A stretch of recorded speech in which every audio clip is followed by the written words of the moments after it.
Thomas était assis seul, son plateau tremblant. Des rires résonnaient dans la cafétéria bondée, chaque éclat de rire comme un clou planté dans son cercueil de honte. Cela s'était reproduit, le rituel quotidien de la moquerie orchestré par l'Élise, toujours aussi cool, et sa bande. Élise, avec sa grâce naturelle et son rire en cascade, avait ostensiblement imité son bégaiement alors qu'il peinait à commander. Son amusement cruel, reflété dans les yeux de ses amis, était une marque brûlée dans son âme. Des larmes lui montèrent aux yeux, chaudes et piquantes. Ce jour-là, quelque chose en Thomas a craqué. Il en avait assez d'être la cible. Il ne serait plus le garçon timide et bégayant. Il allait se réinventer, il allait s'élever au-dessus de tout ça. 2 ans. 2 années d'auto-amélioration acharnée.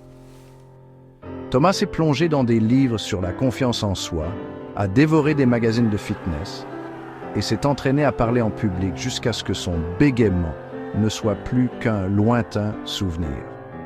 Il a adopté un mode de vie plus sain, son physique se transformant de maigre à tonique.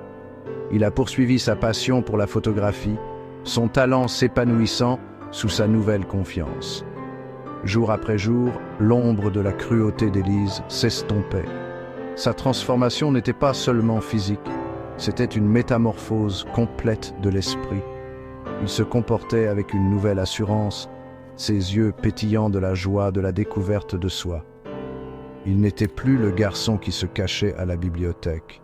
Il était un jeune homme prêt à embrasser le monde. L'air crépitait d'anticipation à l'exposition d'art.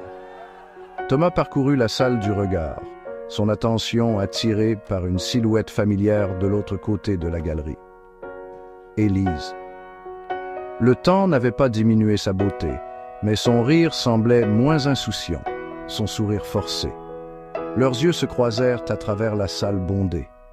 Pendant un instant, les années s'effacèrent, et Thomas se retrouva dans la cafétéria, la piqûre de l'humiliation encore fraîche.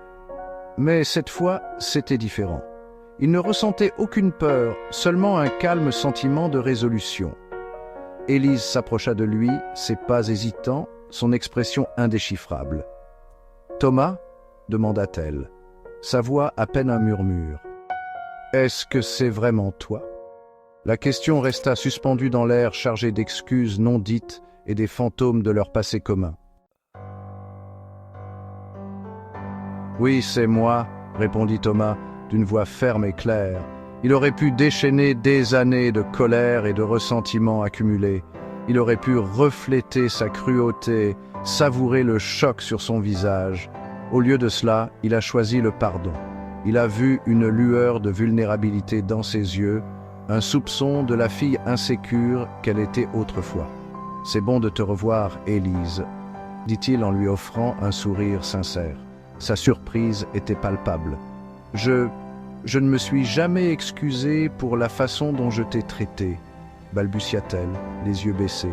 « Tu méritais tellement mieux. » Il vit un remords sincère dans son regard, et à ce moment-là, Thomas sut qu'il avait pris la bonne décision.